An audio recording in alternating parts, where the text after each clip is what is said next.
I'm Shawn Windle with ERP Advisors Group. I'm the founder and managing principal of the firm. And what we do is really simple. We help companies with ERP problems, whether it's determining what they need for ERP or helping select software or even help get through implementations. We do it all.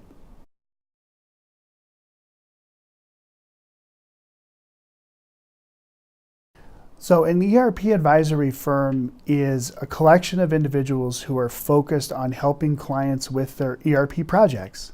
Sounds really basic, right? But actually, if you look in the market, there's not a lot of firms that do that. And there's a reason why, because it's hard. It's just hard work. That's just the reality. ERP projects, if you do the research, which I'm sure you have if you've looked online and even listening to this video, you see that story after story after story of failures that have occurred. But yet we still spend in North America for mid-sized businesses over $50 billion a year on, that's a year, every year on ERP software. So you need to do it. You know you need to do it. And so what has happened is individuals like myself and the rest of our firm have decided, we need to go out there and help. We need to make sure that as people are going through this process that they have a trusted advisor, an ERP advisor, that's why we're ERP Advisors Group, that can go out and kind of basically facilitate clients through that whole process. And that's basically what an ERP Advisor Group does.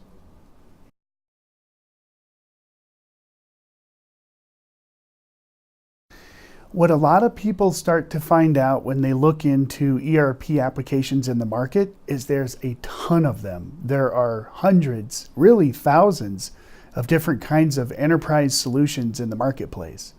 And so what can happen is an individual, maybe it's a chief financial officer or a chief information officer, a CEO, a chief executive officer, somebody in the organization is responsible for picking out software.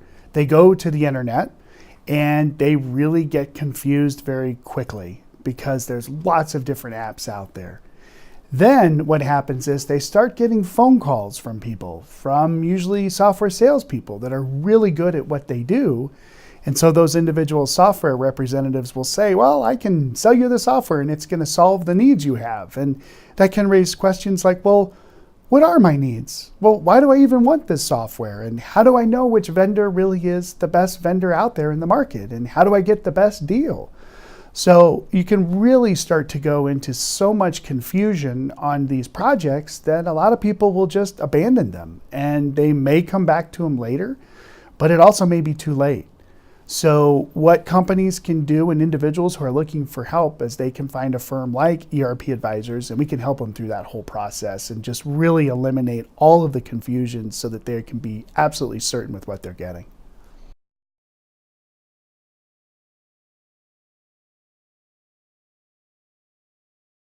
ERP Advisors Group is a bit different of an advisory firm in the market. There's three things that really come into mind here. The first one is we are completely objective. We do not sell or take any dollars from any software vendors or any implementation partners. All we do is focus 100% on our clients' needs. So that makes us objective and able to really focus again on what's best for them and not on the software solution that we make a cutoff of. The second thing is we have combined over several decades and even really hundreds of years of experience with our senior team. All of us have been in the market and doing this for 15, 20 years. And so you look at that combined expertise and whatever issues our clients are going to run into, it's not going to be the first time that we've seen it. So we bring tons and tons of experience to our clients that they don't have. The third thing is that our approach is extremely collaborative. So what we do with our clients is we really understand what it is they need, and we help them to make sure that we've got that understanding really well and really well defined and understood, so that then we can take that to the market and do all the research and the hard work to come back with, here's the vendors that can meet your needs. And very quickly we can vet that with our clients. And they can actually see like, wow, like I can see how my business can run on this versus a consulting firm that says, okay, here's the 3 apps that are going to work for you. That's not our approach. Our approach is, again, to understand what our clients really need, go through a collaborative process so that our clients are absolutely certain at the end that they know what they need and that they know that the applications can definitely fit their needs and will be successful.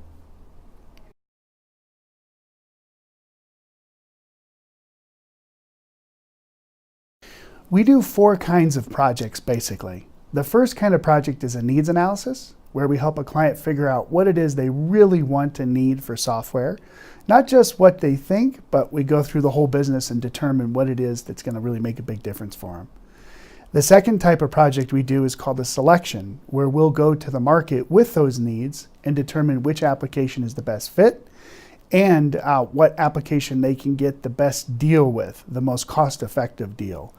And typically, we save our fees in the savings that our clients experience with the software that they buy. The third type of project we do are implementations. So we'll facilitate the entire implementation process from beginning to end on our client's behalf. We're in the business of doing this, and our clients, frankly, have full-time jobs that they're focused on. So we'll go in and we'll run that project from beginning to end to make sure that it's successful. The fourth type of project we do is called an optimization project, where we'll look at a client's existing software solution and kind of figure out what they need to do to make it better and to maybe even make it meet the needs that they had for in the beginning as to why they bought the software. We'll put a plan in place, we'll run that plan, we'll do whatever it takes to get them to a successful point also. Those are the 4 types of projects we offer.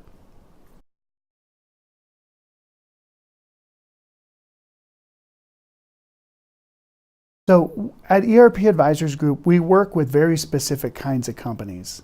It's interesting because we actually work across vertical or industry, if you will, from wholesale distribution, high tech, to nonprofit, to even some government agencies, and lots of software firms and different kinds of applications with verticals and industries, for sure. We've even worked with seafood distributors, and we've even worked with manufacturers of dog toys. It really is a wide variety of companies that we work with. But what they all have in common is that the sponsors, the executive sponsors, are fully committed to making the project a success. So even company size, we've worked with very early stage, well-funded organizations that want to put the right software in place for long-term growth, all the way to divisions of Fortune 500 companies that are in the hundreds of millions, even billions in terms of their revenue. But the one thing, again, that makes everybody similar is that the executive that's responsible for the selection or that team is committed to success. When that's in place and we can talk to them, we can definitely have a bit of a synergy where we bring the know-how on how to get through the whole project, and that knowing that the client is committed and will make happen what needs to happen on their side, we're golden. Those are absolutely the clients that we're looking for.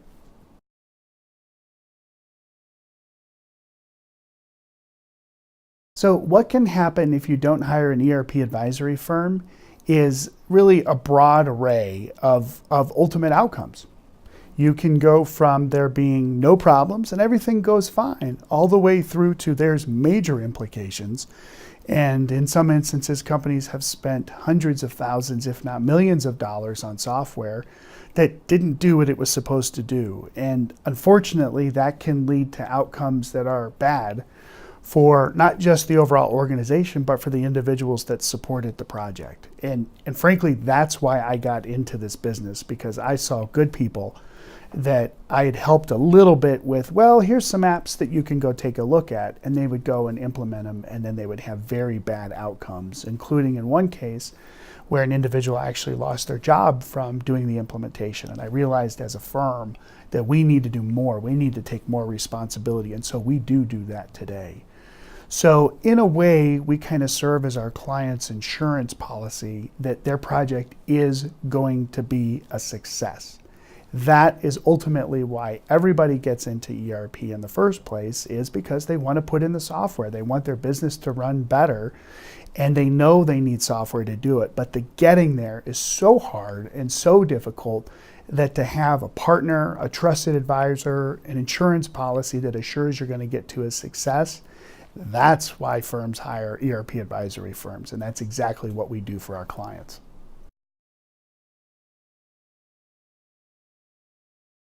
So we often get a question that is, how much does an ERP project typically cost? And the right answer is always, it depends. But there are some metrics and some benchmarks that you can use that'll give you an idea of what an ERP project will cost. So you have to first look at the components of what makes up an ERP project, what the costs are. You have the software. The software can be a cost that you pay up front, and then you pay a small maintenance every year. Or more likely in the industry today, you'll see software as a service where there is recurring cost every year that's the same. So that's one component of the cost. Another component of the cost are the technical implementation dollars required from a partner to actually configure the app. So typically, if you look at a decent sized implementation for a good sized organization, let's say anywhere from maybe a $50 to $100 million business or more, you're going to look at a 1-to-1 ratio between the cost of the software and the implementation services in year one. So software pricing can go anywhere from maybe $100,000 and up, $100,000 to maybe $500,000 a year. I'm throwing out some broad numbers, but just giving you some ideas here. So then you would plan on the implementation services being about the same. There's other costs that come in year one. There's costs for our kinds of services where we help you through the project. There's data migration experts that you might need to hire, or there might even be some technology you need to incur and invest in desktops, maybe new mobile devices. And we plan on about 25% of that first year cost to cover those other additional 1 year costs. And then really ongoing, you've got the recurring software cost, and that's it. Now, what I didn't talk about here is your internal resources that are required to support the software. If you hire an individual to help you through the implementation and they run the project every year and they help you with support and maintenance issues, those are recurring costs too that need to be included. As well as your implementation partner will typically do some support and enhancements for you every year. So that's also costs that go in. So when you start to run the numbers in your mind, and hopefully if you're listening to this now and thinking through your own situation, you can quickly see how what seems like a pretty small project can add up to a lot of dollars. And in some instances, you'll see that what seems like a $100,000 project can easily turn into $500,000 over a couple years and even farther into the future. So when you look across that whole time frame of what the investment is, this is why companies engage us, because they realize the individuals responsible for the project say, wow, this is like a $3 or $4 or $5 million total cost of ownership project over 5 to 10 years. And we can't get it wrong. So we want somebody who can help us understand what those costs are going to be and can control them down to really the penny and make sure that what they're incurring is actually needed and wanted. And that's basically what we do.